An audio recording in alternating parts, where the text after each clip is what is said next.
Understanding singular and plural subject pronouns. Hello there, English learners. In today's video, we're going to dive into the world of subject pronouns, particularly focusing on singular and plural subject pronouns. Understanding this aspect of English grammar will help you form clear and accurate sentences, so let's get started. Subject pronouns are the pronouns that typically replace the subject in a sentence. These are words like I, you, he, she, it, we, and they. Each of these words can be used to replace a noun and act as the subject in an English sentence. Now, let's discuss singular subject pronouns. These are the pronouns used to represent one person or thing. They are I, you, he, she, and it. Here's how we use them. 1. I, used when the speaker is referring to themselves. 2. Example, I am learning English. 3. You, used when the speaker is addressing another person. 4. Example, you are a good friend. 5. He, used when referring to a male subject. 6. Example, he is my brother.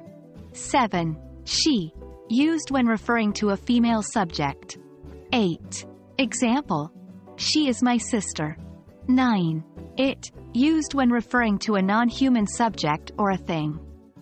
10. Example, it is a beautiful day. Moving on to plural subject pronouns. These are the pronouns used to represent more than one person or thing. They are we, you, and they. Here's how we use them. 1. We, used when the speaker is included in the group being referred to. 2. Example, we are studying English.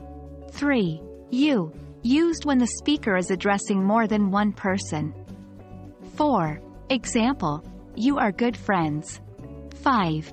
They, used when referring to a group of people or things. 6. Example, they are my classmates. It's essential to ensure that your subject pronouns agree with their verbs in number. This is known as subject-verb agreement. If you're using a singular subject pronoun, use a singular verb. Example, he reads a book. If you're using a plural subject pronoun, use a plural verb. Example, they read books.